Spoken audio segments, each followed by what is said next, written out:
how much do you see, even just speak about it through the length of your actual careers, how much do you see trends that dramatically change what people are asking for? In other words, Suzan, 25 years ago, did men or women come into your practice significantly looking for something different in terms of an appearance and an outcome that they wanted you to shape? Yeah, I would say that's such a loaded question because 25 years ago, if we think back, there was no social media. Yep. Television was, very basic. Maybe there was some shows that had live people on there on different shows where they would talk about beauty or fashion, but you had to actually tune in and watch those shows to be able to see the trends. Magazines came out, and that was the extent of it. Now you have social media and various channels on social media, and then you have what we now know as influencers, and they're changing what our patients are seeing and what's driving them. And the biggest one that I can talk about is basically that very well-known family in California that has monetized their appearance and set a lot of trends, for better or for worse. It's great to see that they're making it okay to talk about enhancing your appearance or fixing something that bothers you. But where I draw the line is when they start putting out their transformations. And this trend now is something that everyone wants to emulate. And you're talking about young women physically changing their body drastically to conform to what you said is a trend, which is exactly it. And trends, as the word says, are not permanent. So what happens when that trend ends? The celebrities have the money to go to the doctors and reverse all that. Now, it will take surgery, and they will have scars to show for it or hide from that. But the patients that follow them, these young women, don't have all of that income to go back and then re-transform their body, and they don't know the implications of that. So I think we have a duty as doctors, definitely, to try to educate our patients about not following trends so strongly and look beyond the monetary aspect of it. And so from that standpoint, I try to really educate my patients to stay away from things that are trending and really do things that make them look and feel better but natural for themselves. Because I don't know in your practice, but I know people want to come in for the enhanced buttocks, the Brazilian butt lifts, and the small waist. And, that's something, again, that's being undone by that family now. And you're going to see a whole trend that's coming out that doesn't look like that. So what are kind of the top above the neck trends? So what I see as I look around is I see lip size being something that's getting bigger, smaller, bigger, smaller. Where are we today, by the way, in lip size? So just to continue Susan's line of thought there, we're in this, again, unusual era where the influencers that are affecting society are much more in our faces than they have been historically. And they're affecting young people at a much younger age, which is why we just let my 16-year-old daughter have a social media account. And that influence of these influencers is quite powerful because what happens is on social media, which is the primary exposure that people are receiving these days about beauty, the images that are being posted are not real. They're filtered.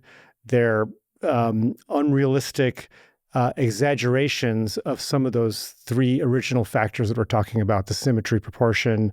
People will photograph themselves in such a way where they look more proportionate.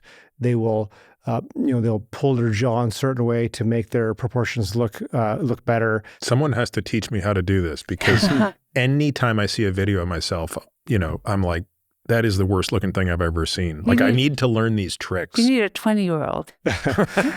And a lot of this is subconscious posing. That's a term that I have used for this concept where people are subconsciously posing. Like, for example, a lot of people, when they walk past a shiny building, will stop and look at themselves and kind of adjust themselves a little bit.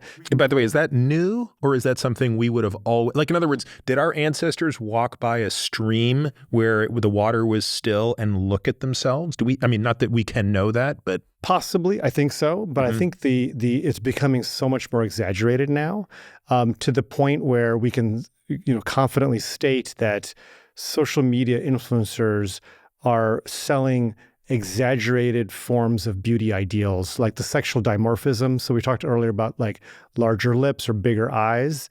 One of the most popular procedures in Northeast Asia is surgeries to make the eyes wider. You actually cut into the canthus and perform ptosis surgery to make the eye look bigger. And then, of course, this trend to have bigger lips. Fillers are being used left and right, unfortunately, to overdo lip volume and plump up lips. And because the social media influencers are posting it, it's becoming more exaggerated because these exaggerated gender traits are becoming normalized. And so, again, the family that Suzan's mentioning in California, they normalized overdone lips to the point where people come in asking for it, and we have to say, no, I'm sorry, this is not a good direction for us to take you in. I want to put a bow on the social media thing for a moment. What is the most concerning trend, or what is the most concerning request you are getting from people that you believe is sort of unique to the social media phenomenon? What I'm seeing a lot more are teenagers now coming in asking for fillers and neuromodulators in their forehead, fillers in their lips. And that's sad because... But why would a neuromodulator do anything when you're at that age anyway? No, but they're now being told that even 18, for example, it's okay to start preventative Botox. You don't need that until you're a lot further along in age. So that's just an abject lie that they're being told. Yes. And unfortunately, they're also being made to feel very poorly about their shape of their lips. They're being inundated with images. And like Tanuj was saying, these are highly filtered images. We know a lot of people who will take in their waist, take in their thighs, all of that, change the proportions, and then post that image. And what I try to tell patients is that what you see in terms of images that are on social media, A, are filtered, B, are taken with certain angles of the camera to enhance someone's appearance. And we will never, at least in my practice, take someone's photo that they took on their phone and then try to enhance them to look like their photo, because what's happening is that you're going to make them look very different in life, in real life. So how you photograph, you're only going to photograph beautifully if you're the most symmetric person.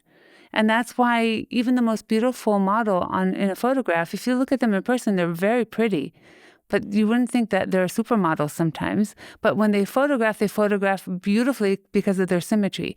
But for us, with our forward-facing cameras, that we point at ourselves to take our selfies, they're going to distort our face. If you tilt one way, you elongate the face, tilt a different way, you shorten the face. And patients get hung up on that. And that's really sad because in real life, they look fabulous. Now, is this a 95-5 female-male problem that is arising from social media, or are there and is I guess from the purpose of this discussion, I would guess it's mostly female. My guess is the male issue is probably much more on anabolic steroid abuse and things that young men are being influenced by. Is that safe to assume? So what is it that you see, Tanuj, that is most disconcerting? Is there a particular product or particular procedure that is showing up that would have been unheard of before social media? I would say two areas. One is because fillers are non-surgical, relatively accessible price points, and low risk, and are ubiquitous. You can find a clinic within 1 mile if you live in a major city. I think overfilling is a serious problem, whether it's the lips or the cheeks.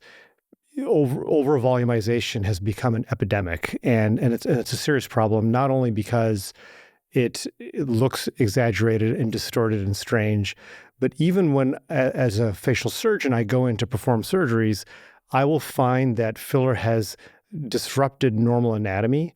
And so decades later, the companies will tell you that filler only lasts 1 year in the face and then you have to refill it. That's definitely not true. Really? I have patients coming in who don't mention that they've had fillers in the past, but then in surgery, I will see filler in their cheek or in their face because they had it 8 or 10 years ago and it's still there. And it's stretching the ligaments, it's changing the structure of the tissues. It actually makes routine surgical procedures later more challenging. So that's one area. And by the way, are there biologic features of the individual that would make that more or less true? Are there some people in whom fillers go away after a year, or are you saying that for the most part they last longer? That's also another whole complex topic is the metabolism of hyaluronic acid. And some people are higher metabolizers, some are slower metabolizers. And we actually don't have a good sense of that.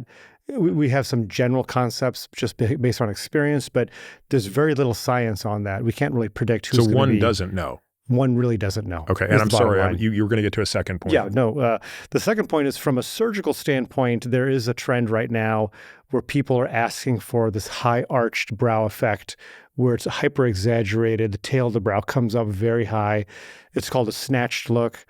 About once every week or two, I've got someone who seriously wants to have their face distorted with a surgical procedure with me. And I have to say, I'm sorry, we're not going to do that. Is it safe to say that anyone who walks into a physician's office to do this needs to be able to be over 18 to provide consent? But is it safe to say, or is it the case that people younger than 18 can do this in less reputable places without parent consent? Do we know this? It should be 18. It's like any other medical procedure. You have to be 18 years of age to consent. There are rare instances where I will treat someone who's 16 or 17 if the parent is there. And if it's for something, for example, a patient has a hump on their nose that they don't like, but they're not ready to commit to a rhinoplasty. Yep. So I can use fillers in a creative way to help reduce the appearance of that. Yep. But that's very yes, far but few again, in the between. point is the parent is there. Yes. Yeah. Absolutely. Yes. I did have a very interesting incident where I had an 18-year-old, though, come in, and she had just had a rhinoplasty and was coming to see me for fillers and for neuromodulators. And I asked her, I said, you're 18, is someone here with you from one of your parents? And no, nobody was there with her. And the interesting thing is, though, she is 18 thinking that she's an adult, but she's only a junior in high school. So I was very conflicted. I kept referring back to something along the lines of, you need to talk to your parents. You need to tell them what we discussed here. That really bothered me for a long time, that here's this 18-year-old who's still in high school that wants to do things, and I don't see a parent there with her. But I think it's not a huge problem probably across the board that people under 18 are getting treatments, but they're getting fed all of this societal pressure. I like to use the term beauty pressure. They're getting all like peer pressure. It's beauty pressure that's now more extreme because of social media. They're getting all this beauty pressure at a very young age, 12, 13 onwards. And so by the time they get into their 20s, they've been thinking about this for years and years and years, and they're ready to dive into it.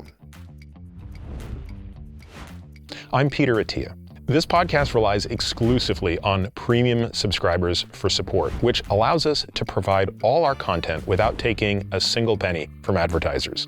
I believe this keeps my content honest, making it a trusted resource for listeners like you. As a premium member, you'll get immediate access to our entire back catalog of AMA episodes and all future AMA episodes. You'll get longevity-focused premium articles packed with actionable insights. You'll get unrivaled show notes for each and every episode of The Drive, every topic, every study, every resource from each episode carefully curated for you. You'll get quarterly podcast summaries where you'll learn my biggest personal takeaways from the previous 90 days of expert guest episodes and much more. This journey doesn't have to be navigated alone. We can take these steps towards a better, longer life together. Become a premium member today at peterattiamd.com/subscribe to join me in a shared commitment to a healthier future.